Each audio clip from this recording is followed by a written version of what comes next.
알다시피 중간고사는 이거야. 중간고사는 총 세 문제를 냈고 그걸 쓰면 돼. 쓰면 되고 제출은 어, 답안지 써가지고 지금부터 써가지고 20일 다음 주 목요일까지만 내면 돼. 오케이? 다음 주 목요일까지 내면 되고 이 사이버 캠퍼스라는 내가 만들어놨으니까 거기다 올리면 돼. 근데 혹자는 나중에 물어보더라고. 교수님 중간고사는 과제로 대체하는 거예요? 과제가 아니야. 이게 시험이야. 이게 시험이고 나 항상 이렇게 시험 봐. 왜냐? 내가 이렇게 시험 보는 이유는 뭐냐면은 이런 지식들 있잖아. 이런 지식들은 책에 다 있어. 내가 개발한 게 아니고 이미 세상에 다 정리되어 있는 지식들이야. 그죠? 근데 이걸 외워서 그 시험 시간에 하는 게 무슨 의미가 있겠어? 그죠? 그래서 내가 항상 테이크홈을 하는 이유는 뭐냐면은 이걸 준비하는 과정에서 자료를 한 번이라도 더 보고 한 번이라도 더 생각을 해보라는 거야. 그죠? 물론 이제 공부하는 과정에서도 물론 이제 그런 기회가 있겠지만은 준비하는 과정에서 생각해 보라는 거야. 그리고 이거는 대학 때 공부를 못했던 나의 개인적 경험과도 관계가 있어. 공부 열심히 안 했기 때문에 이런 이렇게 당일날 시험 보는 그런 것들 별로 마음에 안 들었는데 뭐 내가 이제 학생들 가르치는 입장이 됐으니까 내 마음대로 하는데 뭐 상관없잖아. 안 그래? 그래서 이렇게 하면 된다. 질문 있어? 조민상 씨 뭐 질문해봐. 딱히 없는 것 같은데. 예. 그 테이크홈을 하니까 시간 벌고 좋잖아, 그지? 네. 그러니까 좋아. 그러니까 근데 맞아. 중요한 건 뭐냐면은 절대 never ever 두 페이지를 넘기면 안 돼. 알았지? 두 페이지 넘기면 안 돼. 왜냐면은 사람들이 많기 때문에 내가 읽는 데가 한계가 있어. 자기들이 두 페이지만 써도 300페이지가 넘기 때문에 내가 읽는 데 한계가 있으니까 절대 두 페이지 넘겨서는 안 돼. 두 페이지 넘기면은 감점할 거야. 오케이. 이렇게 하는 걸로. 그러면은 오늘은 수업 시작할게. 오늘은 이 문제, 행정윤리라는 주제인데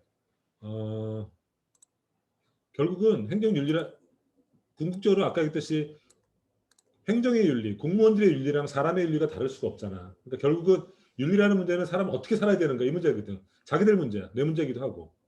문제는 뭐냐면은 어떻게 살아야 되는데 정답이 없다는 거야. 강민정 씨, 민정 씨. 네? 아, 자기 지금 1학년이야? 네. 앞으로 어떻게 살 거야? 앞으로요? 음, 음,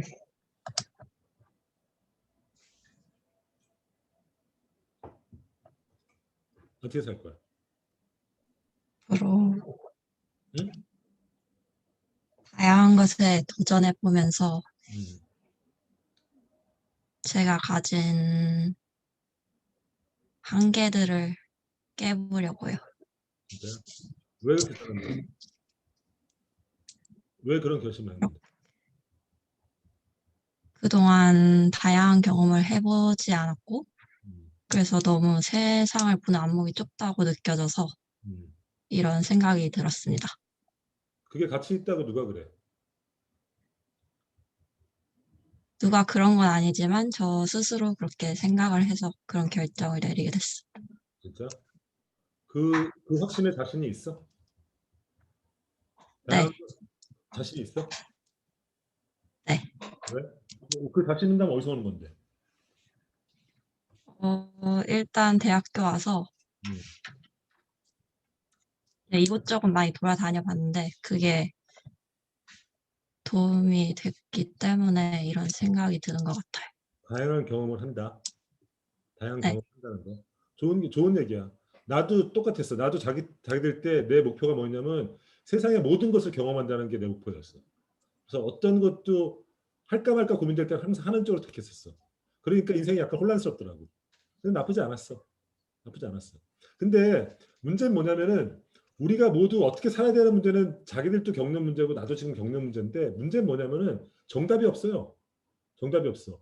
어떻게 살아야 되는지 고민은 똑같이 하는데 어떻게 사는 게 좋은 거고 어떻게 사는 게 올바르다는 것은 정답이 없어. 나연 씨, 김나연 씨, 네, 왜 정답이 없을까? 사람마다 처한 상황이 다 다르서 그렇지 않을까? 그지? 사람마다 처한 상황이 다른 거야, 그지? 근데 조금 거창하게 하면 이런 거야. 우리가 모두 근대인이기 때문이야. 근대인. 근대인의 삶의 조건이 뭐냐면은 어, 어떻게 살아야 될지 모르는 게 삶의 조건이야. 왜 그러냐? 이런 거야. 그때 내가 얘기했지. 태양이 동쪽에서 뜨고 북극성을 중심으로 우주가 돌고, 그죠? 봄이 가면은 여름이 오고 여름이 가면 가을이 온다. 이런 과학적 사실과 인간은 어떻게 살아야 된다는 어떤 윤리적인 어떤 명제 간에는 아무 관련이 없어. 그러니까 근대라는 거는 과학이 발전으로 설명할 수 있잖아. 우리가 우주의 비밀이라든지 인간의 비밀이라든지 세계의 비밀에 대해서 점점점 많이 알게 됐어. 과학적 지식을 통해서. 관찰과 경험을 통해서 지식을 축적했어. 점점점점 기술 문명이라든지 테크놀로지는 발전해. 근데 점점점 갈수록 그런 어떤 지식의 양이 우리는 어떻게 살아야 되는 것에 대한 아무런 어떤 얘기도 못 해주는 거야. 이게 근대인의 부딪히는 어떤 삶의 조건이야. 이런 거 들어봤어? 이게 휴메 길로틴이라는 거야. 휴메 길로틴이라는 게 뭐냐면은 휴미라는 사람이 영국의 경험주의 학자인데 18세기 영국 철학자야. 이, 이, 사, 이 사람의 동상인데 이건 어디 있냐면은 에딘버러에 가면 있어. 스코틀랜드 에딘버러에 가면은 이 사람 동상이 있어. 나중에 여러분들도 이제 스코틀랜드 갈 기회가 있을 텐데 가면은 요 에딘버러 그 시내에 휴메 동상이 있어. 휴메 동상이 있는데 여기 이제 휴 발가락 만지면은 행운이 온다 그래가지고 사람들이 발가락을 맨날 만져. 그래서 이렇게 발가락이 번질번질해. 그리고 또 재밌는 거는 이제 그 스코틀랜드 사람들 또 술 많이 처먹거든. 그래가지고 맨날 저녁에 가면은 요 흉 머리에 코카콘이 맨날 쓰여져 있어. 그, 그 교통 이게 청지하려고 이렇게 세워놓는 거 있잖아. 그걸 맨날 세워놔. 아침에는 또 경찰에 와서 내려놨다가 저녁이 되면 또 젊은 사람들 올라가가지고 또 세워놔. 하여튼 뭐 이런 건데 이 휴메 길로틴이라는 게 있어. 휴메 길로틴이 뭐냐면은 길로틴이 뭐야? 탁 가르는 거지. 휴메 길로틴이 뭐냐면은 사실 판단과 가치 판단 혹은 사실 명제랑 가치 명제가 길로틴으로 모가지를 댕강 날르듯이 명확하게 구분돼야 된다는 거야. 그죠? 이 얘기는 뭐냐면은 우리가 과학적 사실을 통해서 인간은 어떻게 살아야 된다는 것을 구할 수 없다는 거야. 혹자는 이렇게 얘기하지. 아인슈타인 같은 경우는 이렇게도 얘기하잖아. 자기가 우주의 비밀을 열심히 연구해봤더니 아인슈타인이 도달한 결론이 뭐야? 어쩌면 우주에 신이 있을지도 모른다는 생각을 도달하지. 왜냐? 이렇게 복잡하고 이렇게 정교한 우주가 신의 주사위로 그냥 우연으로 만들어질 수는 없을 거다. 이 생각이 도달해. 그래서 이 우주는 신이 만들었을지도 모른다. 이렇게 정교한 우주는 신의 창조물이라는 생각이 도달해. 그죠? 아인슈타인은 그런 결론에 도달하지만은 사실은 휴메 길로틴이라는 그 주장에 따르면은 이 근대에 우리가 확립한 과학적 지식에 따르면은 어떠한 과학적 지식이 확립되더라도 그것이 인간은 어떻게 살아야 된다. 윤리적 판단에 대한 어떤 그걸 못 준다는 거야. 그죠? 그러니까 이 얘기 뒤집어 얘기하면 우리가 아무리 공부를 열심히 하고 아무리 책을 많이 읽고 아무리 경험을 쌓아도 나는 어떻게 살아야 되지? 난 뭘 하고 살아야 되지? 여기에 대한 답이 없다는 거야. 그죠? 강민정 씨, 자기가 아무리 아는 게 많아지고 경험을 많이 하고 그래도 자기가 어떻게 살아야 될지에 대한 정답이 없어. 어떻게 할래? 그거는 뭐 안고 가야 하는 문제라고 생각합니다. 맞아. 그 문제를 평생 안고 가는 거야. 왜냐? 우리 근대인이니까. 우리 모든 근대인이니까. 근대 삶의 조건이야. 근데 안 그랬던 시절도 있었어.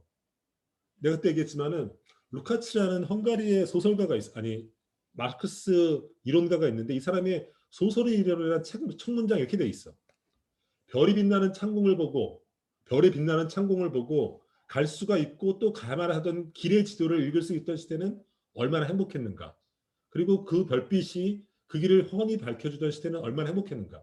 이게 루카치 소설의 이론이라는 책의 첫 문장이야. 첫 문장이 이게 뭘까?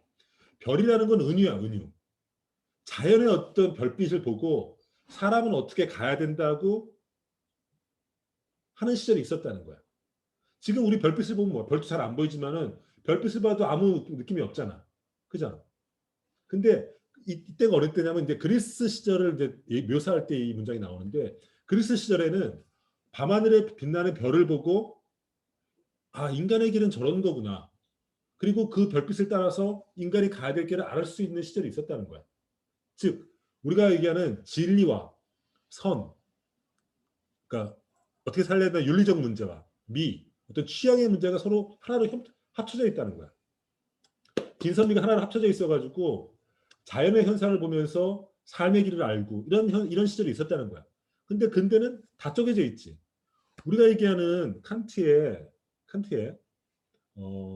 실천, 그러니까 뭐야 제1권이 뭐지? 비판이 뭐지? 은지 씨 제1권 칸트 1권 책이 뭐지? 순수이성 비판이지.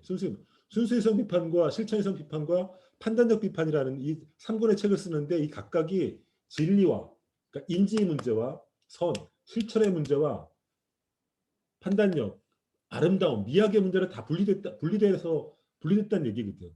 이 얘기는 뭐냐면은 근대에는 아름답다는 것과 그 다음에 올바르다는 것과 그 다음에 진리적으로 맞다는 것이 전부 다른 문제라는 거야. 다른 문제. 그죠?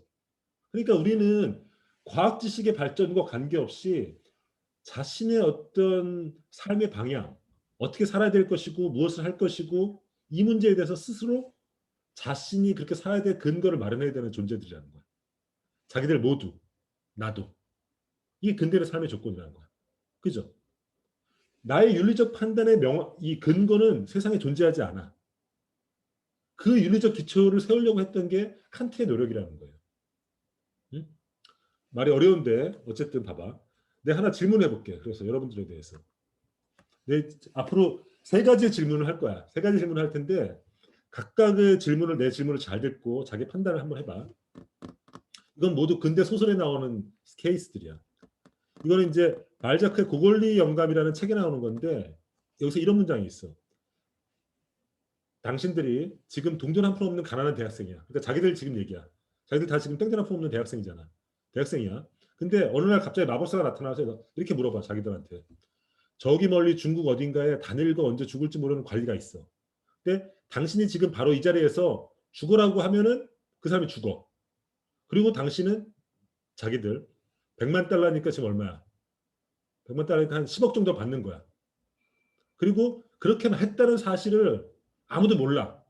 그러면은 당신들은 그 사람을 죽으라고 얘기하겠냐는 거야. 관리를, 중국 관리를. 김정우 씨. 네, 교수님. 내 질문이 뭔지 알지? 한 번 더 말씀해 주시겠습니까? 뭘 한 번 더 말해. 여기 다 있는데.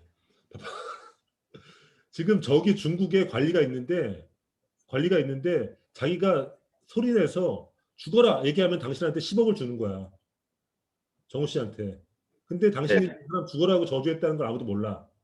그럼 죽어라 네. 하겠냐 안 하겠냐는 거야. 저라면 안 합니다. 안 해? 10억 달러 10억은 주는데? 그냥 네, 안 할 것 같습니다. 왜 안 해? 돈 좀 있나 보지?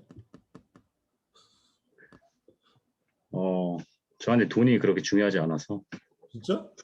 네네. 돈이 안 중요해? 네, 그렇게 중요한 것 같지 않습니다. 오케이. 정우 씨는 죽어라 하지 않은 거야. 10억은 포기한 거야. 10억 포기한 거야. 지금 세상 물정 몰라 잘. 정우 씨. 민상 씨. 같이지? 네네. 민상 씨는 어떻게 할래?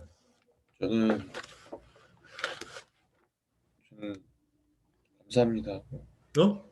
감사합니다 하고 할 것 같습니다. 죽어라 한다 이거지. 죽어라 하고 10억을 받겠다 이거지. 네. 그렇지.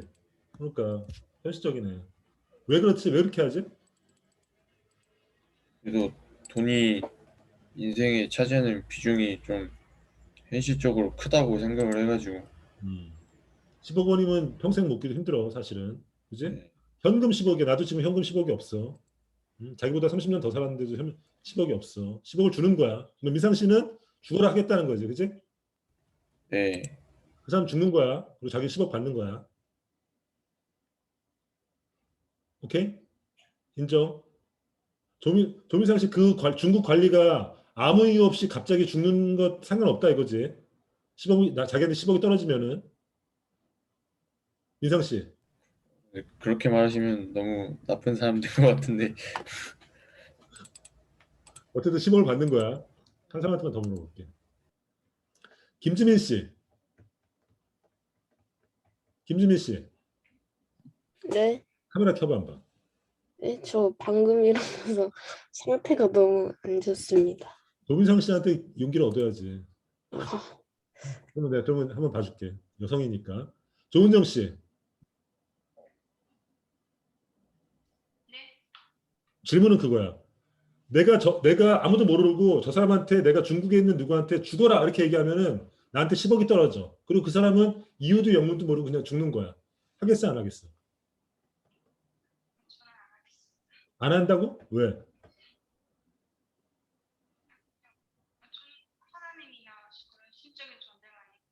잘 안 들려. 잘 안 들려. 저는 하나님이란 신적인 존재가 아니기 때문에 음. 생명을 해치는 일은 같은 인간으로서 생명을 해치는 일은 죄악이라고 생각합니다. 아, 죄악이다. 그렇지. 각자들 다 같이 판단을 봤어. 오케이. 이 문제는 알았어. 우리 설문도 한번 해보자. 기왕하는 거. 다른 사람들 의견도 다 물어봐야 되니까. 설문도 한번 해보자. 여러분들 어떻게 생각하는지 궁금해요.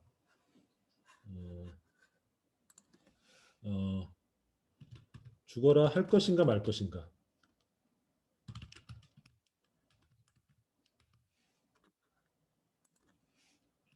죽어라 하고 10억 받는다. 안 한다.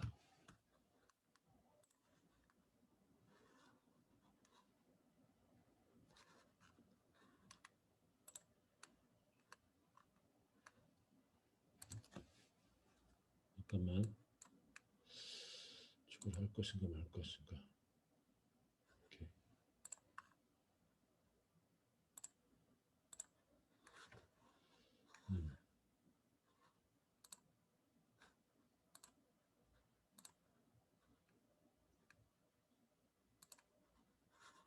해봐 한번.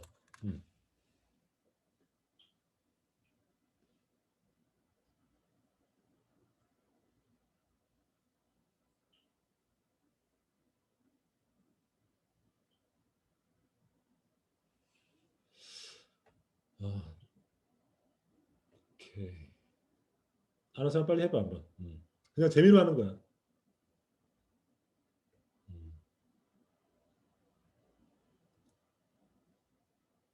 오케이. 124명 했어. 거의 다 했어. 종료할게. 결과 공유. 이래 자기들. 안 한다가 많아. 의외인데? 내 생각에는 자기들 아직 세상 얼마나 돈 벌기 힘들지 몰라서 그런 것 같아. 순진한 거지. 굉장히 순진한 거지. 근데 어쨌든 여러분들 젊은이답게 굉장히 윤리적인 선택을 한 거야. 오케이. 잘 알았어. 두 번째 선택이 이번에는 이 얘기는 여러분 잘 알지. 이거는 이제 레미제라블에 나오는 얘기야. 레미제라블에 나오는 얘기고 여러분 잘 알다시피 나는 진짜 이 장면 보고 나는 진짜 고구마 먹은 줄 알았는데 너무 답답했어. 그 장발장의 선택이 너무 답답했는데 이 얘기지. 장발장이 이제 이 콜베르라는 자베르라는 이제 경찰 이렇게 추적을 받잖아. 근데 이제 장발장이 어느 프랑스의 어떤 시골의 작은 시장을 하고 있는데 시작을 하고 있다가 그리고 이제 이 장발장이 이제 이 코제트 판틴의 이제 딸을 데려갈 때 약속하잖아. 그잖아. 그 얘기 알지? 장발장 얘기. 근데 어느 날 자베르가 찾아와가지고 이렇게 얘기하지. 미안하다. 당신이 내가 그 도둑놈인 줄 알았는데 알고 봤더니 파리에 진짜 장발장이 잡혔다. 이런 얘기를 하잖아. 그죠? 그러니까 장발장이 고민에 빠지지. 왜냐면 평생 잘 쫓아왔는데 자기 대신 내가 장발장인데 내 누명을 쓰고 곧 사형에 처하는 사람이 있어. 근데 장발장은 이미 이쪽 시골에서 익명으로 굉장히 잘 살고 있고 훌륭한 시장으로 칭송받고 있고 또 곧 판틴이랑 코제트를 구하러 가기로 약속을 했단 말이야. 그죠? 그러니까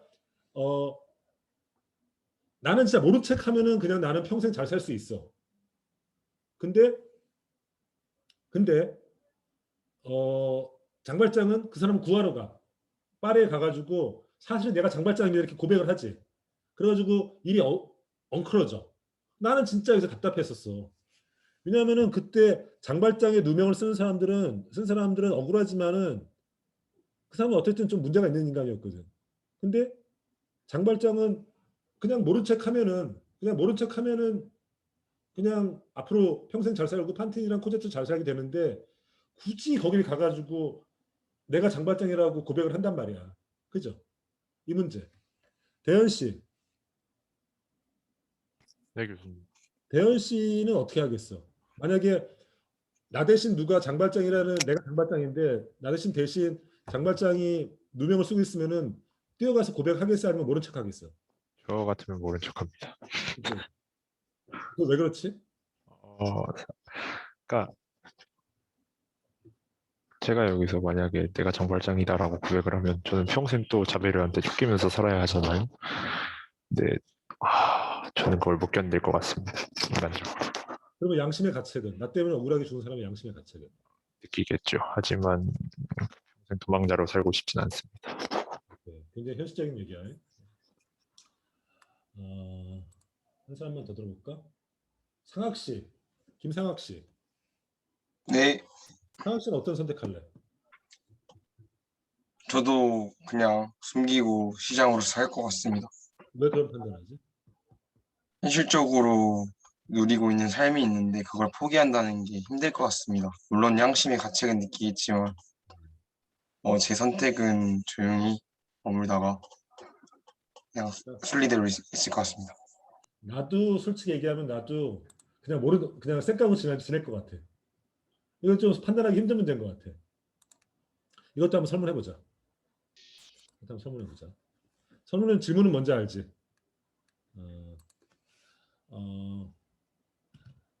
당신이 장발장이라면 어떤 선택을 할 것인가?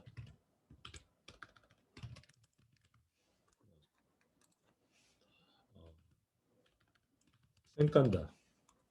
두 번째, 달려가서 내가 진범이라고 고백한다. 자, 자기들 생각 한번 들어봅시다.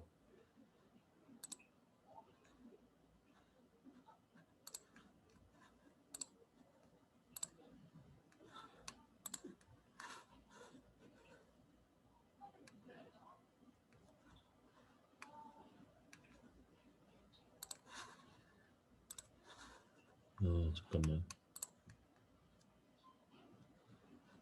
됐어?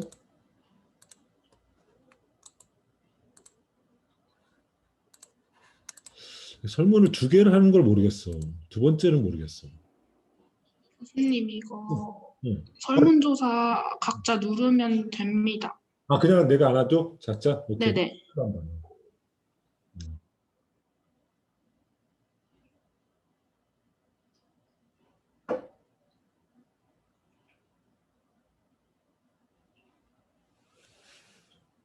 말 서둘러 해봐. 지금 한 110명 정도 했어.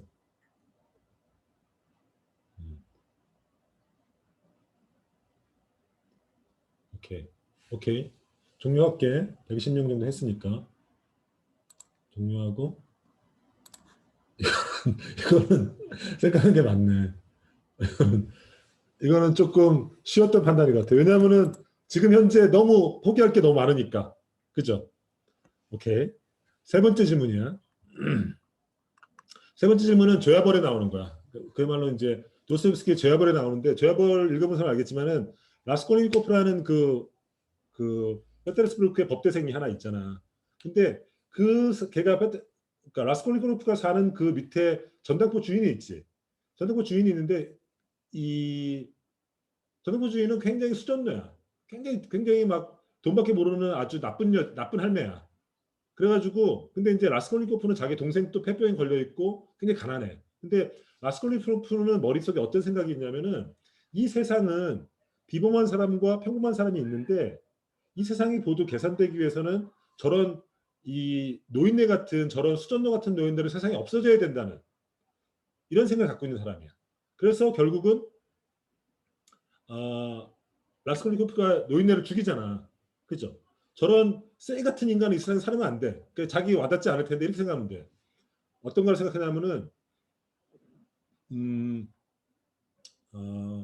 최근에 그 아동 성폭행했던 사람 있잖아. 그 풀려난 사람 이름 뭐지? 엄지영 씨, 지영 씨 누구더라? 그 아동 성폭행해가지고 하는 사람 있잖아. 이름 뭐지? 얘기해 줘봐. 그 있잖아. 누구야? 조두순 말씀하시는 조두순이라고 생각해봐. 그러니까 자기 전당포들을 감이 안 올 때 조두순 생각해봐. 그러니까 라스콜니코프는 조두순 같은 인간이 이 세상에 없어야 된다 생각하는 거야. 그죠? 그리고 조두순은 살 가치가 없는 인간을 생각해. 이런 인간들이 없어야지 이 세상이 나아진다고 생각해. 그래가지고 라스콜니코프는 그 노인네를 죽여. 그죠? 우리는 이제 조두순을 생각해봐. 물론 완전 범죄를 하는 거지. 조선을 내가 죽일 기회가 있으면 조선을 죽인다는 선택을 하는 거야. 은지 씨, 이은지 씨. 네? 세상은 쓰레기들이 있어. 이 쓰레기들이 없어져야 세상이 나아져. 나는 그렇게 생각을 하고 있어.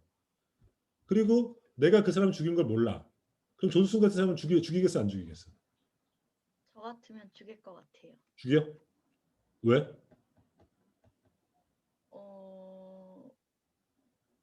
그래야 뭔가 좀 세상을 살아갈 때 좀 편안한 마음으로 약간 살아갈 수 있을 것 같아서. 순하게 생겨가지고 무섭네. 김정민 씨. 김정민 씨는 어때? 조두순 같은 사람이 있고 세상에 쓰레기라고 생각해 모두가. 이런 세상은 없으면 좋겠다고 사람들이 많이 생각하는데 정민 씨라면은 그 사람을 죽여서 없애겠어 아니면은 그냥 내버려 두겠어? 저도 죽일 것 같아요. 아 진짜? 왜? 네. 왜? 조두순은 어쨌거나 사람으로서 하면 안 되는 행동을 한 사람이어서 그런 사람은 차라리 없어지는 게 진짜? 다른 대의를 위해서 낫지 않을까. 사람들이 다 순하게 생겨가지고 다들 겁나네. 오케이, 이것도 한번 마지막으로 한번 설문 한번 해봅시다. 설문은 어떻게 하는 거야?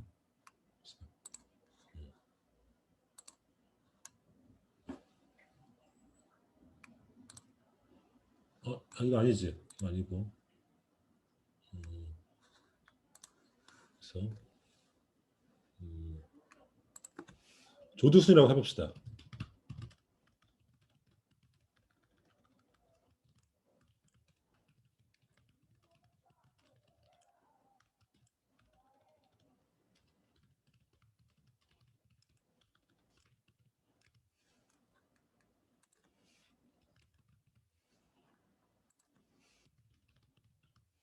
오케이.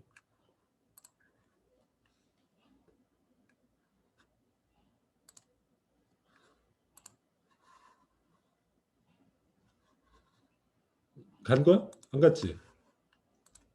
시작된 거야? 됐다. 해봐.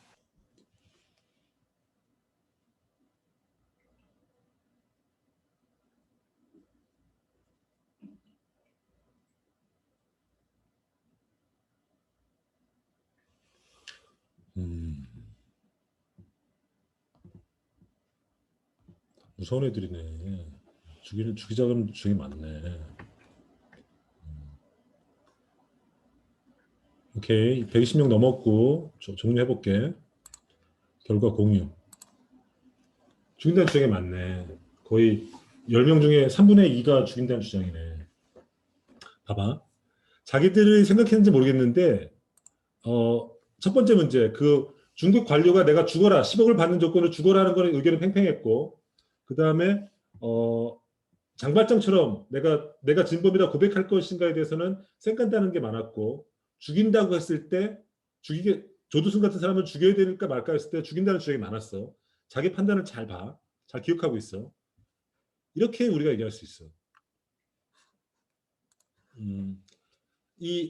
그러니까 고리오 영감에서 나오는 주인공은 이 라스티니악이라는 이 장교는 어떻게 선택을 하냐면은 죽여라, 그 중국관이를 죽어라 얘기하고 하지 않아. 말하지 않겠다고요. 그 탄희생을 거부해.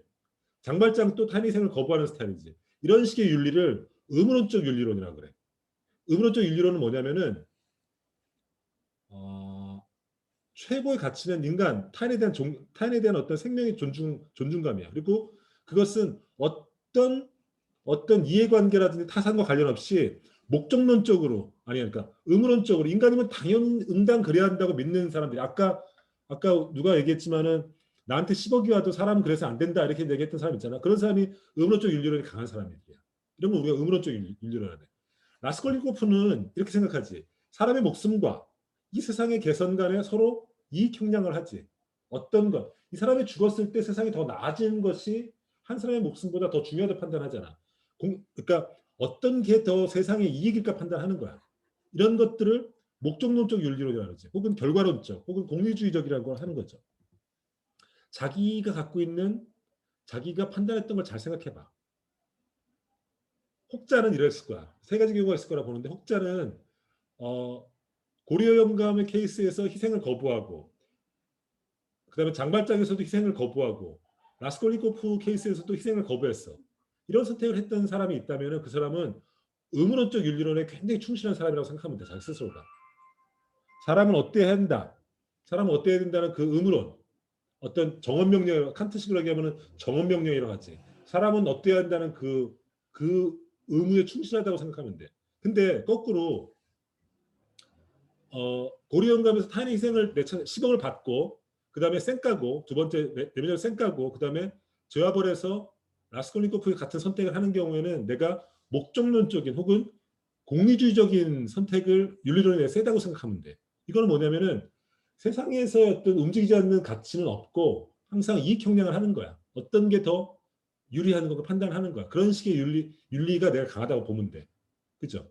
근데 대개는 아마 혼재돼 있을 거야, 아마. 그죠?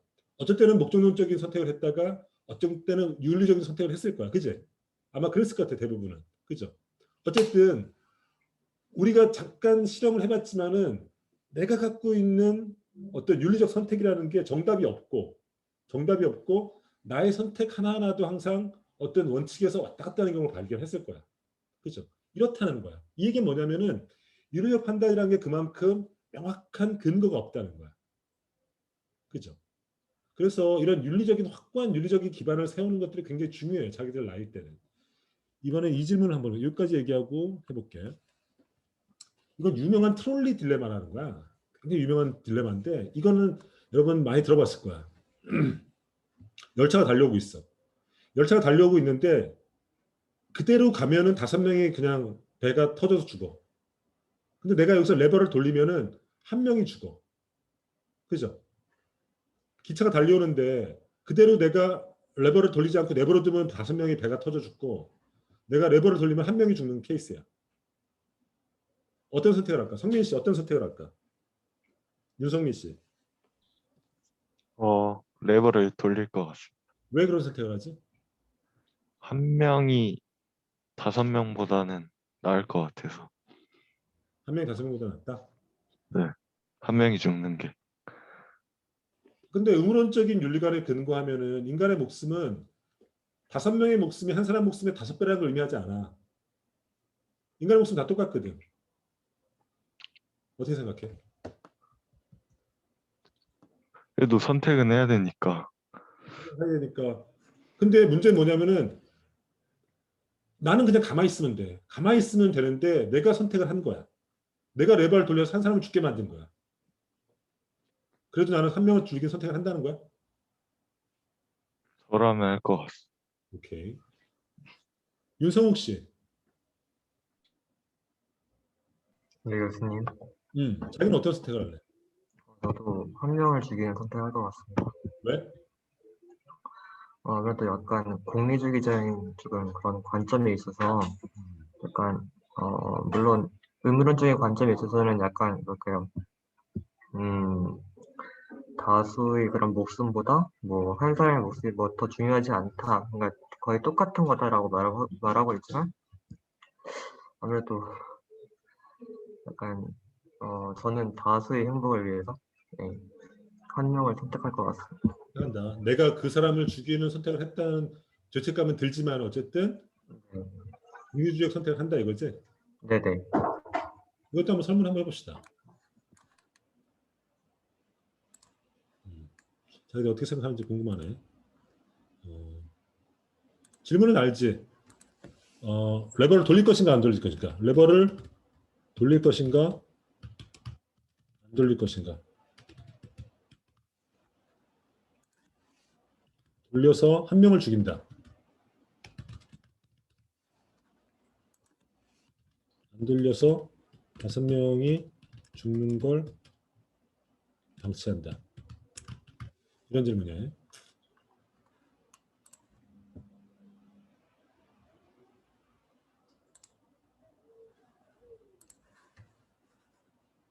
질문 갔어? 지금?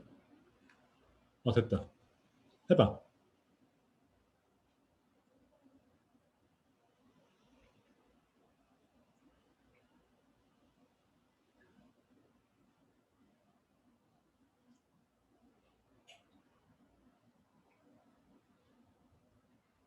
나머지 사람들 20명 더 해봐 빨리.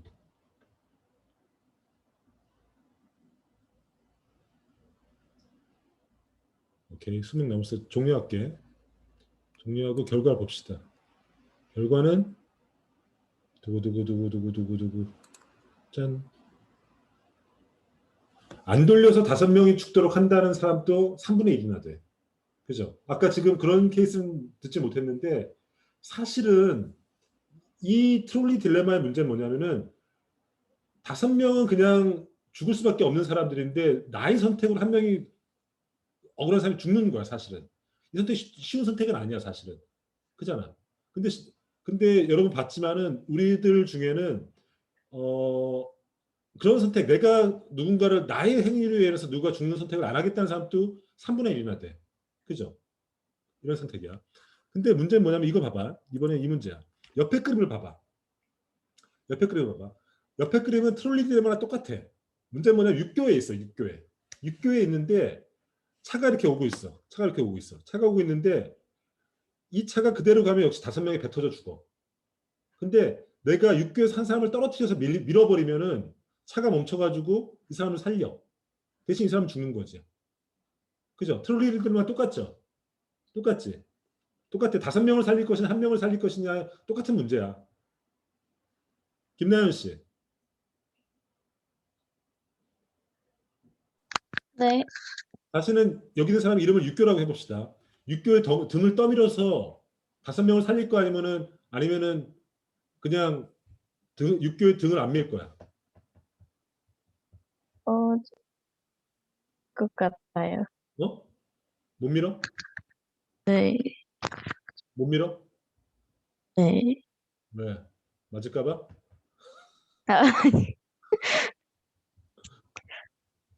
원래 죽을 운명이 아니었는데 제가 그렇게 만들어 버리는 것 같아요. 그러면은 오케이. 나연 씨. 트롤리 딜레마에서는 어떤 선택을 했어? 레버를 돌렸어 안 돌렸어? 그 경우에서는 돌렸어요. 레버를 돌렸지. 그지? 네. 여기서 레버를 돌렸지. 그지? 네. 근데 여기서는 왜 등을 안 밀어? 똑같은 선택인데.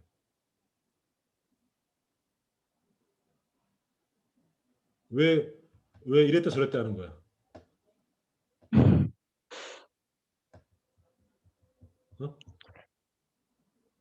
아까 경우에서는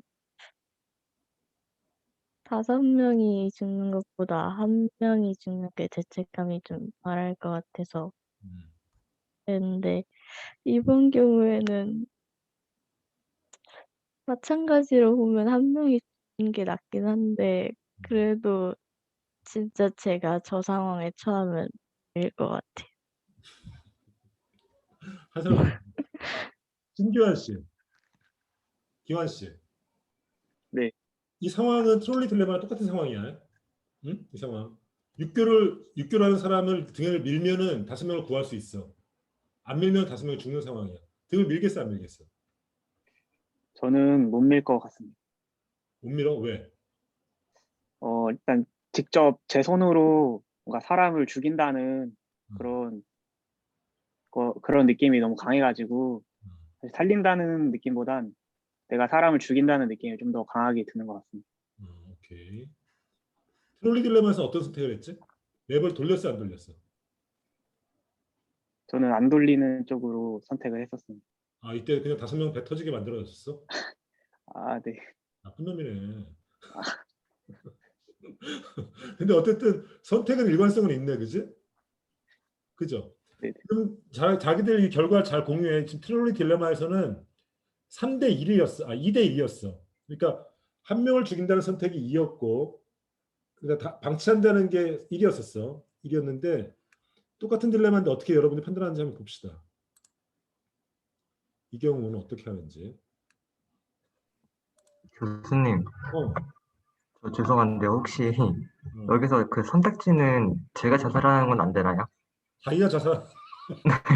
내가 뛰어드는 거야? 제가 너무 죄책감이 클 것 같아가지고 혹시 그거 안 되나요? 내가 거기서 이제 네, 제가 대신 떨어지는 걸로. 그 옵션도 넣자. 그것도 한번 해보자. 6개월 위해서 나의 선택은 한 명을 밀어서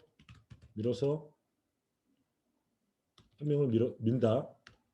밀어서 5명을 살린다.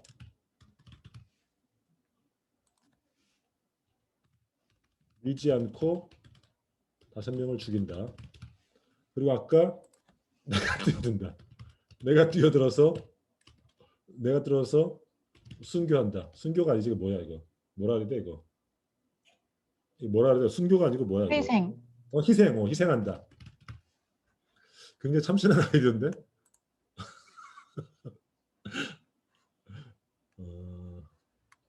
오케이 해봐.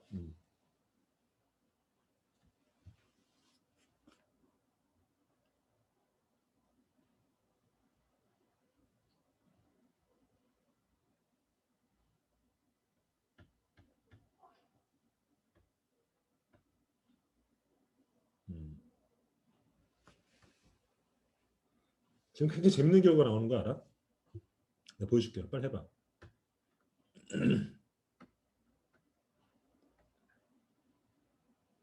오케이, 20명 넘었어. 120명 넘었으니까 중지할게. 결과 봐봐 한번. 혹자는 굉장히 이상한 사람이 한 32명이 있어. 내가 뛰어들어서 희생하겠다는 굉장히 이상한 사람을 제외하고 보면은 밀지 않고 5명을 죽이겠다는 것들이 2배가 아니야. 거의 한 5배 이상 많지. 그죠? 근데 공리주의적 관점을 한번 봐봐. 공리주의적 관점을 봤을 때는 이 레버를 돌리는 선택을 하는 쪽이 선택하는 사람이 아까 2배 많았어. 그죠? 근데 공리주의적으로 보면은 한 명을 떨어뜨리는 것은 똑같은 의미야. 그죠? 근데 이번에는 밀지 않고 5명을 죽인다는 선택이 5배 이상 많았어. 그치? 이상하지? 똑같은 공유주의적 관점에서는 똑같은 문제란 말이야. 한 명을 죽일 것인가 5명을 죽일까 똑같은 문제인데 이 트롤리 딜레마에서는 한 명을 죽이는 선택을 훨씬 많이 했거든. 그치? 근데 여기서는 5명을 죽이는 선택을 5배 더 많이 해. 왜 이런 일이 벌어질까? 전우경 씨.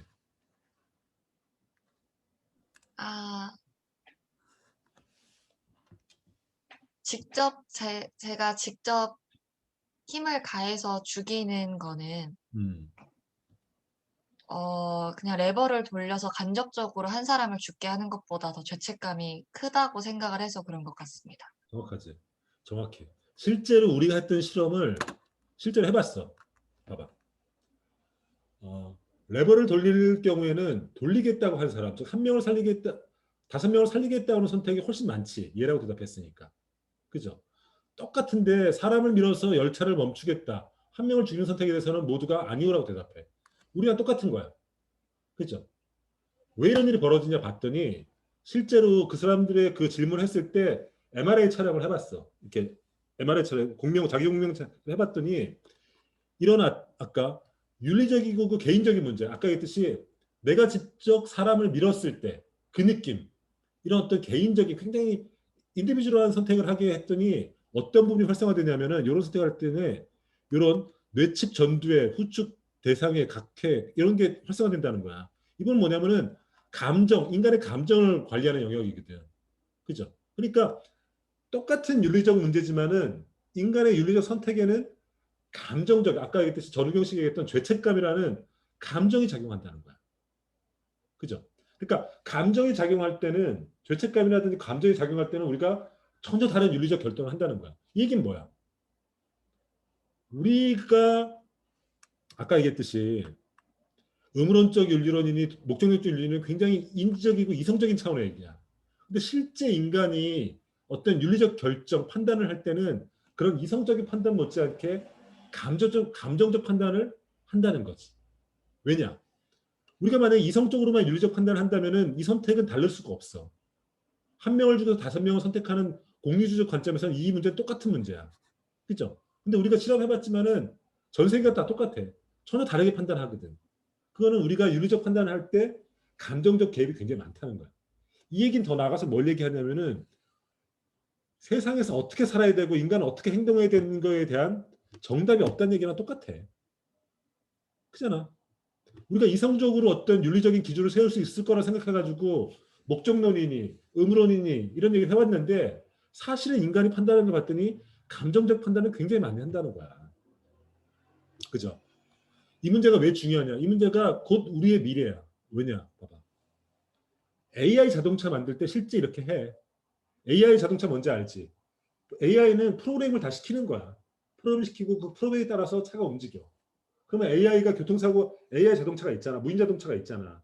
그러면 이 무인 자동차에게 우리가 프로그램을 시켜야 돼. 어떻게 시켜야 되냐면은 어떤 상황에 부딪혔을 때 어떻게 행동을 할 건지를 프로그램을 시켜놔야 돼. 그러니까 AI가 판단하는 게 아니야. 인간이 판단하는 그 프로그램을 시켜놓는 거란 말이야. 그때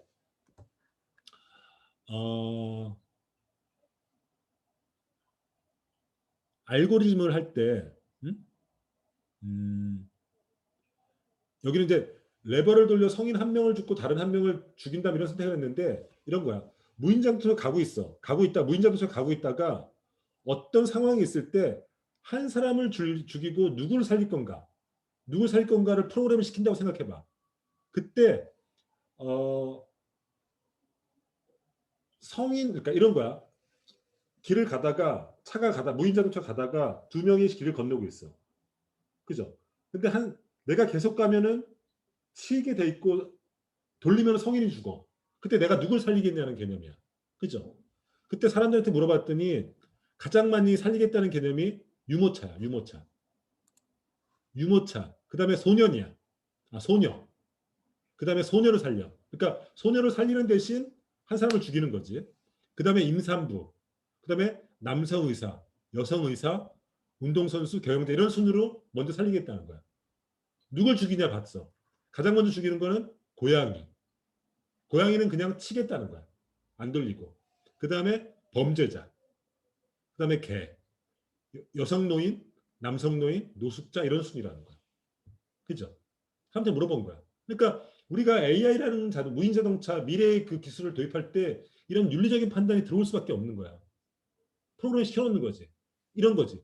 유모차랑 성인이 부딪혔을 때는 유모차를 피하고 성인을 죽이는 선택하도록 우리가 프로그램을 시켜놓겠다는 얘기야, 이 얘기는. 그죠? 그럼 이번 봐봐. 아까 이 얘기는 사실은 공리주의적인 윤리관에 근거한 거거든. 5명과 1명을 죽일 때 결국은 누굴 죽여야 될까 할 때 공리주의적인 생각이 많은 사람은 그런 윤리관에 사는 사람들은 5명보다 1명을 죽이는 선택을 하겠죠. 그죠? 이 선택을 하는데 그런 선택을 많이 하는 나라가 어느 쪽인가 보는 거야. 한 명이 죽어도 좋다고 하는 선택을 한쪽으로 어느 나라 봤더니 가장 많은 나라가 프랑스 같은 나라야. 이스라엘, 영국, 캐나다, 미국 이런 나라들이야. 노르웨이.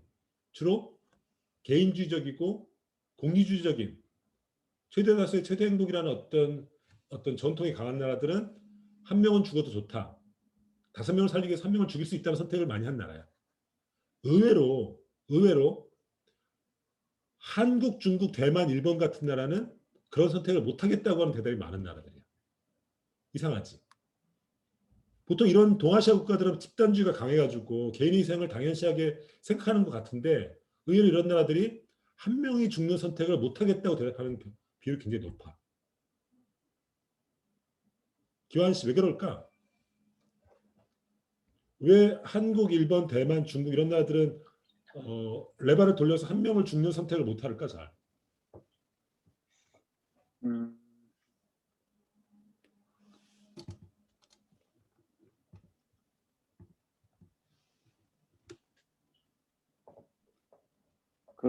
저런 그냥 프랑스 이런 나라들보다 좀 더 사람들이 개인이 직접 죽인다는 그런 거에 죄책감이 좀 더 심해서 그런 것 같습니다. 그렇지. 다양한 해석이 있을 수 있어. 다양한 해석이 있을 수 있고 나도 왜 그런지 모르겠는데 다양한 해석이 있는데 여기서 보여준 건 뭐냐면은 어떤 윤리적 판단, 그것이 공리주의적 윤리관이라 하더라도 윤리적 판단이 그 나라에 따라서 어떤 그 나라의 문화적 환경, 역사적 배경에 따라서 다 다를 수 있다는 거야. 이게 더 나아가면은 어떤 윤리적 판단에 대해서 정답은 없다는 거야.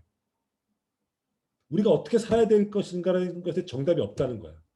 우리가 공리주의자고 모두가 공리주의라고 우리가 하더라도 그 공리적 판단의 강도가 나라마다, 문화마다, 역사마다 다를 수 있다는 거야. 그죠? 여전히 해주고 싶은 얘기 뭐냐면은 인간은 어떻게 살아야 되고 어떻게 판단해야 되고 그 판단에 따라서 어떻게 행동해야 될 것인가. 이 윤리적 판단이잖아. 여기에 정답이 없다는 거야. 그죠? 그런 얘기를 하고 싶은 거야. 그러면은 뭐 질문 있어? 잠깐 질문해봐 누구? 조준혁 씨 질문 있어? 없습니다. 없어? 어떻게 살아야 될 건가에 혼란이 왔어? 무엇이 올바른 행동인가에 대한 혼란이 왔어? 네. 혼란이 왔으면 잘 됐어. 혼란이 와야 돼.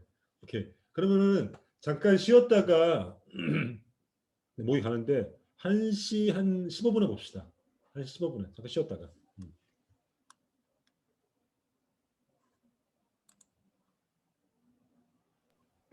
됐어.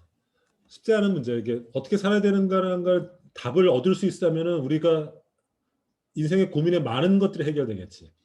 많은 게 해결될 텐데 사실 쉽지 않아. 가령 여러분들이 이제 당장 부딪히는 문제가 뭐냐? 가장 먼저 부딪히는 문제 이런 거야. 사귀었던 남자친구나 여자친구랑 헤어질 건가 말 건가. 이거 굉장히 윤리적인 문제거든. 내가 만약에 헤어졌을 때 나한테는 굉장히 이득이지. 나는 더 이상 걔 꼴 보기 싫어. 근데 걔가 겪어야 될 마음의 상처 이런 거 생각하면 또 마음이 아프잖아. 그치? 이런 거 윤리적 판단 문제야. 또 남자친구, 이제 여성의 경우에 남자친구지. 군대 갔는데 내가 고무실 거꾸로 신을 건가 말 건가. 그죠? 혹은 누구 사귀고 있는데 걔보다 더 조건이 좋거나 더 잘생겼거나 나한테 더 호강시켜줄 것 같은 파트너가 만났어. 얘를 차고 얘한테 갈 건가 말 건가. 이런 고민도 다 윤리적인 문제야. 여기에 정답이 있을까 없을까? 없어. 항상 그런 문제 부딪혀. 만약에 우리가 아까 이제 그리스 시대에 살았다면 밤하늘의 별을 보고 가야 될 길을 알고 그 반짝이는 별이 인간의 길을 비추는 어떤 시대에 살았다면 어떻게 살아야 되는지 분명하게 있겠지. 근데 지금은 근대인이기 때문에 그런 게 없어. 매 순간 결정해야 돼. 매 순간. 그래서 인간이라는 거는 본래 무엇이다 이런 게 없고 매 순간 자신이 선택하는 것으로서 내가 만들어진다. 이런 생각들이 있잖아. 이런 게 바로 실존주의적 생각이야. 인간은 본질이 따로 없는 거야. 내가 선택하는 그 결정 하나하나가 나라는 사람을 만드는 거거든. 그러니까 자기들도 무언가 확실한 것을 원하면 안 돼. 왜냐면 우리 모두 근대인이니까. 그리고 매 순간 치열하게 그 윤리적 선택에 대해서 부딪히고 고민을 해야 돼. 그러면 점점 어른이 되는 거야. 그러니까 성숙한 어른이 되는 거야. 그러니까 이 고민을 앞으로 대학생 때 놓치지 말아줘. 종혁 씨는 이미 4학년까지 돼가지고 이미 그 경지에 이뤘을지도 몰라. 어쨌든 쉽지 않아. 어쨌든 그렇다는 거. 그러면 이번에 얘기할 건 뭐냐면은 아까까지는 이제 공무원은 어떻게 인간은 어떻게 살아야 되는 문제인데 인간 중에서 아주 특수한 인간들 있잖아. 그게 공무원들이라는 인간이야. 그지? 공무원은 어떻게 살아야 될까? 인간도 살기 힘든데 공무원은 과연 삶의 답이 있을까? 이 얘기를 한번 해볼게. 이게 바로 행정윤리의 문제거든. 공무원은 어쩌면 답이 있을지도 몰라. 있을지도 모르고 없을지도 모르는데 답이 굉장히 여기서 이 경우에는 아까 인간의 삶은 답이 없었는데 공무원은 경우에는 답이 많아. 답이 많아서 헷갈려. 그래서 어차피 똑같아. 헷갈리는 거는. 가장 고전적인 답은 이거야. 공무원은 어떻게 살아야 되는가? 가장 고전적인 답은 막스 베버 선생이 했던 얘기지. 그때 얘기했지. 막스 베버는 근대에 생긴 두 가지 직업이 있다고 했어. 하나는 정치인과 하나는 공무원이야. 직업 정치인과 직업 공무원이 있어. 그죠? 정치인에게는 열정과 책임감과 균형감을 가질 것. 공무원은 대신 분노도 편견도 하지 말 것. 이거지. 그래서 선택하고 결정하고 판단하는 이 역할, 이 윤리적 판단의 역할은 정치인에게 맡겨. 공무원은 그 판단을 묵묵히 실현하는 거야. 여기 유명한 문구 있잖아. 분노도 편견도 없이라는 말도 유명하고 관료의 명예는, 공무원의 명예는 그의 상급자가 이의 제기를 했음에도 불구하고 잘못된 명령을 내렸더라도 그 책임을 떠안아서 그 명령이 마치 자신의 신념과 일치하는 듯이 성심을 다해 정확히 수행하는 것에 있다. 이게 뭐냐면은 이렇게 말할 수도 있어. 심각하게 얘기하면은 막스 베버의 경우에는 공무원에게는 윤리 판단 혹은 가치 판단의 능력을 그냥 빼버려. 그 판단은 정치인이 하는 거야. 정치인이 그 판단을 해주면은 그거를 그냥 실행만 하면 돼. 그러니까 베버 같은 경우는 굉장히 손쉽게 결정해놨지. 공무원 니들은 한마디로 얘기하면 이거야. 니들은 가치 판단 이런 거 하지 마. 정치인이 다 할 테니까 그 결정에 따라서 그냥 시키는 대로 하면 돼. 이게 베버의 해결책이야. 왜 베버가 이렇게 극단적인 선택을 했느냐? 이런 결정을 공무원의 윤리에 선택을 했느냐? 그 얘기는 내가 저번에 했죠. 그죠? 프로이센이라는 나라가 1차 대전으로 갔을 때 황제를 주변에 군인과 관료들이 전쟁의 포화로 갔고 정치인들이 무능했고 이런 상황 속에서 정치적 리더십을 강화해야 되고 관료는 그것을 따르기를 그런 시대상이 반영됐기 때문에 배번 이런 판단을 했다는 거야. 그죠? 대현 씨. 네, 교수님. 그렇게 되면 공무원들은 고민할 게 별로 없지. 그렇죠. 그치? 생각할 것만 시키는 것만 하면 되니까. 네. 근데 어떻게 생각해? 괜찮은 해결책이야?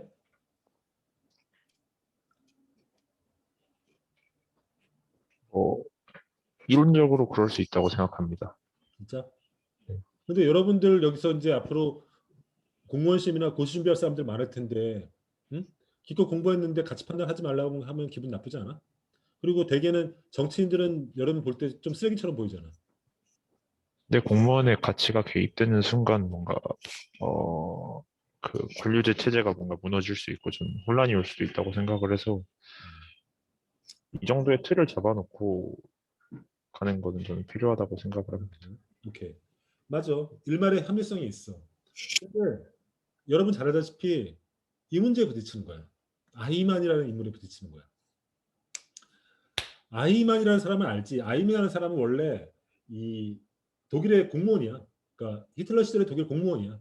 공무원인데 이 사람한테 맡은 역할은 뭐냐면은 동부 유럽에 있는 유태인들을 다 색출해가지고 이른바 콘센트레이션 캠프, 그러니까 그 뭐라 그러냐 인종 청소 거기로 다 보내는 역할을 하는 거야.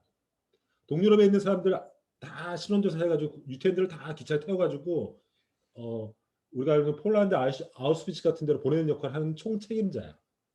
근데 이 사람이 딱 전쟁이 끝난 다음에 아르헨티나로 도망가. 전범 이름을 속이고 도망을 가. 근데 이제 1960년대 때 이스라엘 모사드가 아이만으로 추정되는 사람이 있다는 정보를 받아. 그래가지고 모사드가 아르헨티나로 가서 몇 달 동안 관찰을 해. 근데 결정적으로 아이만이라는 걸 발견을 해. 그래가지고 그 사람을 아르헨티나에서 몰래 납치를 해가지고 이스라엘로 데리고 와. 이스라엘로 데리고 와가지고 국제재판을 하는 거야.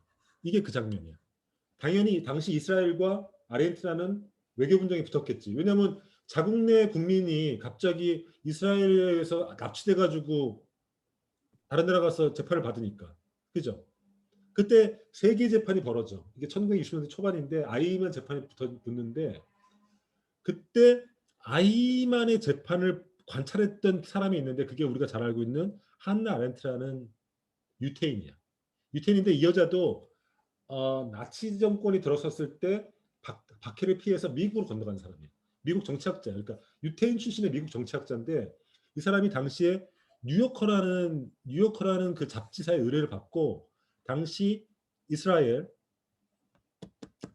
가가지고 이 재판 세계 재판을 관찰해가지고 그 뉴요커라는 잡지에다가 2회에 걸쳐서 관찰 기록을 써. 그게 바로 그 우리가 번역되어 있는 예루살렘의 아이만이라는 책이에요. 이 책이 그래서 탄생한 거야. 근데 이 아이만의 주장이 뭐냐면은 나는 시킨 대로 했다는 거야. 응? 막스 베버의 얘기 따라서 나는 공무원이었고 나는 시킨 대로 했다. 따라서 나는 무죄라는 거야. 한번 잠깐 볼까? 자기들 보라 그러면 나중에 집에서 안 보잖아. 우리 같이 봅시다. 실제 아이만 재판을 이렇게 녹화해 놓은 거야.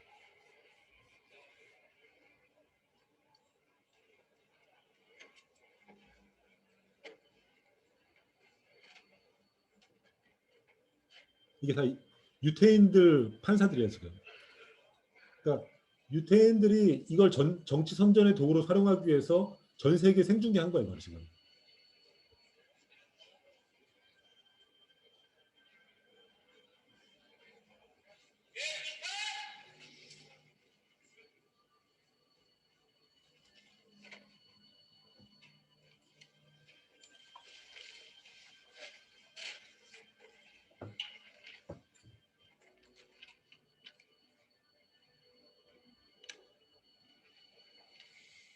זה בו אני עומד לפניכם שופטי ישראל ללמד קטגוריה dass während des Transportes 15 Personen gestorben sind.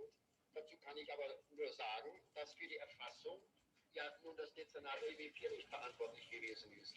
Das sind eben die örtlichen Stellen gewesen. 이거 뭐냐면은 한나렌트라는 영화 중에 일부 장면이야.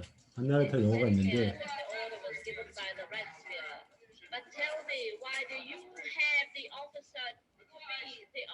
transferring this order. Why Eichmann? Does the Reichsführer have no other way of contacting Tikva but Eichmann? Es geht schon aus dem betreffenden Bezug hervor, dass die örtliche Staatspolizeistelle oder Staatspolizeileitstelle an das Amt 4 die Anfrage gerichtet hat. Und daher bekam ich diese Angelegenheit zur weiteren Bearbeitung und habe sie als Übermittlungsstelle behandeln müssen. So wie mir das befohlen war. Ich musste ja das machen, was mir befohlen wurde. Aber in den Richtlinien legten sie fest, wie viele Leute in jeden Wagen hineinzuklappen seien. 영화지만은 이 장면, 이 흑백은 진짜 아이만 재판 장면이야. 그 사람이 한나 아렌트고 영화 중에 베이스가 이렇게 있는데 Ich habe nur ein Teilchen dafür zu erledigen gehabt. Die anderen Teilchen, die notwendig waren, bis so ein Transport rollte, haben die verschiedenen anderen Stellen gehabt. Herr Vorsitzender, ich habe das Gefühl, dass ich hier so lange gebraten werde, bis das Rundstück eben gar ist. Aufgrund einer Sache, die so voller Unzulänglichkeiten sind, wie dies ja haarscharf beweisbar ist. They wanted a central organization which would be the spokesman of Hungarian Jewry. Well, it doesn't matter at what meeting this was, but did they say how many members such a committee should have, which would be responsible to the Germans? They told us that about 4 or 5 persons should constitute that representative body. They didn't call it Judenrat. And this also calmed us down because we knew already what was the purpose of Judenrat. To what extent did you report about the situation to the communities and the provinces, those who were deported? There was no such possibility because by the time I obtained this information and by the time we realized what Auschwitz was, the eastern part of Hungary and the northeastern part this comprised these 300,000 people. They had received news from us. They had known the fate, but what could we have done? What could we have done? תצא מכאן, אתה מפריע.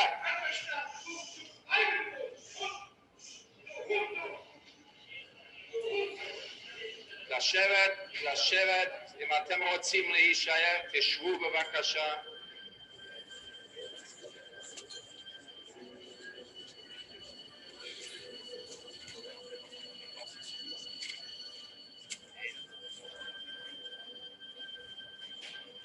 Ein Offizier hat einen Fahneneid geleistet. Wenn dieser Fahneneid gebrochen wird, ist dieser Mann ein Lump. Genauso wie ich auf dem Standpunkt stehe. Ich habe hier einen Eid geleistet, dass ich die Wahrheit sage. Genauso habe ich auf dem Standpunkt gestanden. Zu jener Zeit, Eid ist Eid. Glauben Sie, dass jemand, der diesen Treueeid schwor, nach dem Tode Hitlers von seinem Eid befreit sei oder nicht? Nach dem Tode Hitlers ist selbstverständlich jeder Mann automatisch von diesem Eide befreit. In Ihrer polizeilichen Vernehmung sagten Sie, dass wenn Ihnen der Reichsführer gesagt hätte, dass Ihr Vater ein Verräter sei, hätten Sie ihn eigenhändig erschossen. Ist das richtig? Wenn er Verräter gewesen wäre, an das Nein, wenn der Reichsführer Ihnen gesagt hätte. Hätten Sie ihn erschossen, Ihren eigenen Vater? Dann setzt es voraus, er hätte mir es nachweisen müssen. Wenn er es nachgewiesen hätte, wäre ich verpflichtet gewesen, meinem Fahneneid. Hat man Ihnen nachgewiesen, dass die Juden müssen vernichtet werden? Ich habe sie nicht vernichtet. Haben Sie nie einen Konflikt gefühlt, einen Gewissenskonflikt zwischen Ihrer Pflicht und zwischen Ihrem Gewissen? Man könnte es eher Gespaltenheit nennen. Gespaltenheit. Und zwar eine bewusste Gespaltenheit, wo man sich von der einen Seite in die andere flüchtete und umgekehrt. Man hatte auf sein Gewissen zu verzichten. Bitte? Man hatte auf sein Gewissen, auf sein persönliches Gewissen zu verzichten. Man kann es so ausdrücken. Ja. Wenn mehr Zivilcourage gewesen wäre, wäre alles anders gekommen. Sind Sie anderer Ansicht? Wenn die Zivilcourage ebenfalls hierarchisch aufgebaut gewesen wäre, ganz klar. Jawohl. Das war also nicht ein Schicksal, das kommen musste. Aber es ist eine Frage des menschlichen Verhaltens. Es ist eine Frage des menschlichen Verhaltens und sicherlich ist es nun so gewesen, es war die Kriegszeit, Turbulenz, jeder Einsatz hat sich gesagt, es hat ja keinen Zweck, wenn ich dagegen, ist ein Tropfen auf den heißen Stein verdampft und hat gar keinen Zweck, hat weder Sie noch irgendwelchen Erfolg oder Misserfolg oder irgendetwas. Und so, es muss irgendwie auch in der Zeit liegen, denke ich mir. In der Zeit Erziehung, also weltanschauliche Erziehung, Drill und diese Sachen.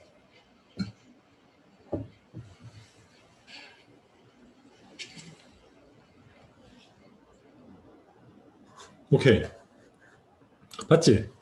이 아이만 재판이 세계 재판이고 이 아까 했듯이 그런 맥락에서 이스라엘이 이 재판, 이 전범 재판을 전 세계에 송출하는 거야. 그럼으로써 얼마나 유대인들이 이 이른바 홀로코스트를 당했는지를 전 세계에 선전선동하는 그 영화인데 굉장히 아이만이 굉장히 논리가 의외로 탄탄하다는 걸 느꼈을 거야. 그죠? 이때 무슨 말했지? 공무원에게 있어서 양심이라는 건 유계질서다. 이런 얘기도 하고 시키는 걸 안 시킬 뿐이라 했다. 이런 걸 했단 말이야. 막스 베베에게 똑같지? 그지? 막스 베베에게 똑같단 말이야. 그럼 이 사람은 무죄인가 유죄인가? 신건 씨. 네. 공무원이야. 공무원이나 특수한 이제 인간 중에 공무원이나 특수한 집단에 대해서 네 재판을 하는 거야. 아이만은 유죄야 무죄야? 재판상에서는 유죄로 나온 걸로 알고 있는데 재판상에서 그 유죄로 이유가 나와? 네. 근데 그럼 이렇게 그 물어볼게. 이유가 그 자신의 행동에 대한 자신의 행동이 어떤 영향을 불러올지에 대한 무지라고 알고 있습니다. 내가 물어볼게. 내가 재판장이고 자기가 변호사라고 해봐. 당신은 인간이 돼가지고 같은 인간의 인류의 한 종족이었던 유대인들을 수만 명을 참여하는데 기여하지 않았습니까? 따라서 당신은 인류에 대한 어떤 모욕이라든지 살인죄로 당신을 유죄로 처벌합니다. 거기서 변호 한번 해봐. 아이만의 입장에서.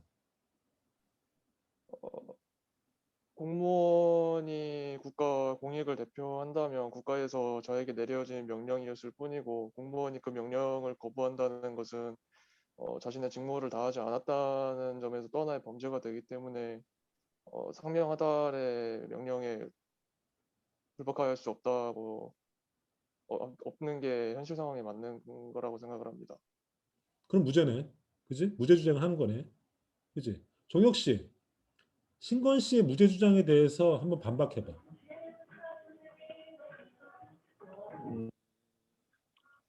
그렇지만 어쨌든 그 사람이 그래도 어쨌든 책임자니까 높은 직책인데 그 사람의 판단으로 인해서 수많은 사람의 목숨을 앗아가니까 그 사람의 책임도 분명히 크다고 생각을 합니다. 신건 변호사, 반론해봐. 그러나 이 명령에 위에서 내려온 명령에 불복을 한다면 이거는 공무원의 책임을 다하지 않은 것이고 그 공무원의 위치에서의 책임을 다하지 않은 것이기 때문에 결과적으로는 뭐 개인의 행동이 아니라 국가에서 내려온 명령을 따라서 이행했을 뿐이고 따라서 책임은 그 위에서 내려온 위에서 명령을 한 사람이 져야 되는 것이지 개인이 져야 된다는 것은 아니라고 생각을 합니다. 이종욱 검사 반박해봐 한번. 진짜 우리나라를 예로 들면은 그 5.18 때 전두환 밑에서 광주 이제 좀 시민들을 학살한 사건이 있는데 그 군인들이 물론 전두환의 지시를 받았다고는 하지만 그 사람들이 그리고 우리나라의 안타까운 역사이기도 하고 그 사람들이 제대로 군인들은 사람들을 쏴 죽였음에도 처벌을 크게 받지 않았다고 저는 알고 있는데 사실은 그들도 분명 잘못을 한 거라고 생각을 저는 하고 네. 그래서 책임이 분명히 있다고 생각을 합니다. 그런 안 좋은 슬픈 역사를 만든 거에 대한 책임이 분명히 있고 죄값을 받는 것이 맞다고 생각합니다. 이것도 마지막으로 한번 설문조사 한번 해보자. 자기들 어떻게 생각하는지 궁금하다. 질문이 이거야. 아이만에 대한 당신의 판단은 이거야. 첫 번째는 인류에게 죄를 졌으므로 유죄라는 게 있고, 두 번째는 공무원으로서 시키는 것을 따랐으므로 무죄. 이게 두 개 있어요. 한번 해봐.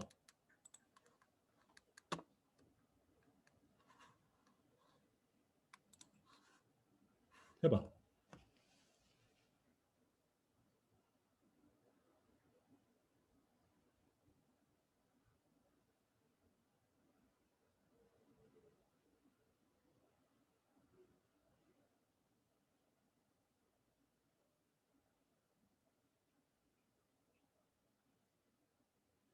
더 해봐. 20명 더 해봐.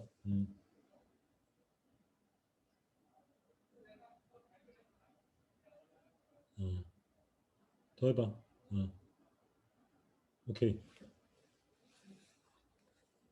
110명하고 이제 종료할게.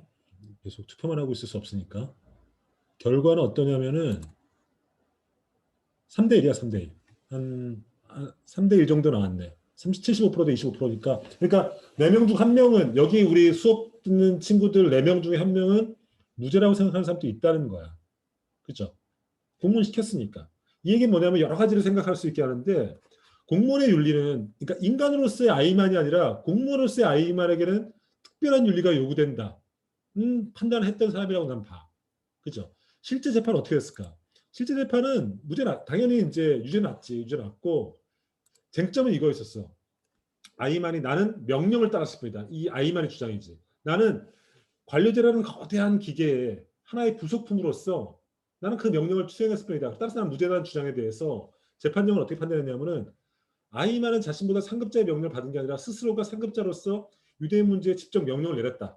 즉 단순히 시키는 것을 하는 위치가 아니라 그가 상급자였기 때문에 결정하는 역할이 있었다라고 이제 반박했고, 두 번째 아이만의 두 번째 자기 변론은 뭐였냐면은 내가 아니어도 누군가는 그 자리에 가서 그 일을 했을 거다. 이렇게 얘기했단 말이야. 이렇게 얘기했는데 거기에 대해서도 이 광신적인 열기와 피해에 대한 끝없는 갈망이 없이는 이루어질 수 없다. 즉 니들은 굉장히 그 유대인을 학살하려고 하는 특별한 감정과 특별한 어떤 광기에 사로잡힌 인간들이다. 이런 식으로 내렸어. 근데 그래서 이제 유죄 판정을 내리고 당연히 사형을 받지. 생각을 해봐라. 아르헨티나까지 가가지고 외교 문제까지 무릅쓰고 납치해야 하는데 무죄 판결을 냈으면 없었겠지. 이미 결론이 정해졌을지도 몰라. 하지만은 굉장히 많은 쟁점을 내가 갖고 있다고 봐. 특히 공무원의 윤리와 관련돼서. 근데 재밌는 건 뭐냐면 자기들은 판단이 있다고 봐. 우리 중에 3명은 이 사람은 말할 수 없는 무죄다. 그 공무원이고 나발이고 필요 없고 그냥 인간으로서 회복할 수 없는 죄를 저질렀다라고 판단하는 사람도 있었고, 노노. 이 사람도 공무원이고 특별한 위치에 있기 때문에 그 관료제라는 그 어떤 거대한 기계 속의 한 부품이었기 때문에 어쩔 수 없다. 오히려 공무원에게는 충성의 의무가 중요한 의무다. 이런 것 때문에 무죄라고 주장하는 사람도 있다고 봐. 지금 3대 1인데 지금 이 한나 아렌트 그 당시에 뉴요커의 파견 기자로서 그 여기를 아까 영화에서 봤듯이 봤던 한나 아렌트의 판단이 굉장히 흥미로워. 한나 아렌트는 유죄라고 봤어. 왜 유죄라고 봤냐면은 아이만의 죄는 이 검사들이 기소했던 그 죄목이 아니라 생각하지 않는 죄가 있다고 보는 거야. 생각하지 않는 죄. 아이만은 물론 공무원으로서 기계부품, 관리자라는 기계부품의 한 부품으로서 시킨 걸 했지. 하지만은 인간으로서 생각했어야 된다는 거야. 생각하고 끊임없이 이것이 옳은가 그른가 판단했어야 되는데 아이만 어느 순간 판단하지 않고 그 책임을 그냥 위로 넘겼다는 거야. 그러니까 아이만에게 가장 큰 죄는 바로 생각하지 않은 죄라는 거야. 좀 싱겁지만은 내가 볼 때 굉장히 중요한 문제야. 자기들도 마찬가지야. 자기들도 생각하지 않는 게 죄가 될 수 있어. 특히나 자기들처럼 이제 지성인이 될 자질이 갖추고 그 훈련을 한 사람들한테는 생각하지 않는 게 죄가 돼. 끊임없이 윤리적 판단의 순간에 판단하고 생각하고 자기 근거를 모아야 돼. 왜냐하면 한나 아렌트에 따르면 생각하지 않는 것도 죄니까. 그리고 여기서 그 유명한 악의 평범성이라는 얘기가 나오는 거죠. 홀로코스트를 저지른 어떤 악마들은 정말 괴물이 아니라 우리 같은 평범한 사람들이라는 거야. 이렇게 해도 연결할 수 있는 거야. 평범한 사람들도 생각하지 않으면 모두 악마가 될 수 있다는 거죠. 그죠? 한나 아렌트는 유죄고 유죄의 근거는 인간으로서 생각하지 않는 죄를 저질렀다는 거예요. 아이만은 그 순간 명령을 받는 순간 이것이 인간으로서 온당히 해야 될 행위인가 아닌가 이 판단을 했어야 된다는 거야. 근데 아이만은 그걸 하지 않았다는 거지. 그리고 간편한 윤리적 도피를 갔다는 거죠. 시키는 거니까 난 공무원이니까 이 판단을 했다는 거야. 그게 죄라는 거야. 그래서 할 얘기가 많은데 결론적으로 얘기하면 우리 헌법은 어떻게 얘기하고 있냐면은 이 얘기만 할게. 우리는 어떻게 하냐면은 공무원의 책임을 어떻게 하고 있냐면은 우리 헌법은 이렇게 판결이 있어. 공무원이 그 직무를 수행함에 있어서 상관은 하관에 대하여 범죄 행위도 위법한 행위를 하도록 명령할 직권은 없어. 그러니까 공무원에게는 명령을 따를 의무도 굉장히 중요한 의무긴 한데, 그러니까 복종의 의무가 있어. 공무원이 되면 복종의 의무라는 선서를 하게 돼 있어. 이때 복종을 할 때 범죄 행위에 대해서는 상관도 범죄 행위에 대해서 명령할 그 권한은 없어. 그리고 하관도 밑에 아랫사람도 명백한 위법 내지 불법한 명령일 때는 직무상의 지시명령이라 할 수 없으므로 따라야 될 의무는 없는 거야. 우리 판결이 이렇게 대법을 하고 있어. 그러니까 직무상의 명령은 반드시 따라야 돼. 복종 의무는 공무원에 있어. 그게 아까 얘기했듯이 신건희인가 얘기했듯이 정훈 씨가 얘기했던 것이 그 공무원 이 관료제를 유지하기 위해서는 직무상의 명령에서는 절대 복종할 의무가 있어. 근데 그 직무상의 명령 속에는 불법하거나 위법한 것에 대한 것은 포함되어 있지 않다는 거예요. 그래서 그 명령에서는 거부할 수 있다는 것들이 우리 판례로 구축돼 있어요. 근데 그러면 이제 해결됐구나 싶지만은 실제 현장에서는 쉽지 않지. 이 판단도 역시. 왜냐? 상관이 나랑 친한 사람일 때, 상관이 나의 승진을 쥐고 있을 때, 그리고 이것이 위법인지 아닌지 판단이 모호할 때 쉽게 거부할 수 있기 힘들죠. 그죠? 그러니까 쉽지 않아. 쉽지 않지만 어쨌든 적어도 그 순간 우리가 생각해야 된다는 거야. 손쉬운 도피처로 가지 말라는 거야. 그죠? 이런 거. 오늘 얘기할 게 많은데 오늘 여기까지 하고 질문 한번 해줘봐. 이하늘 씨. 하늘 씨 질문 한번 해줘봐.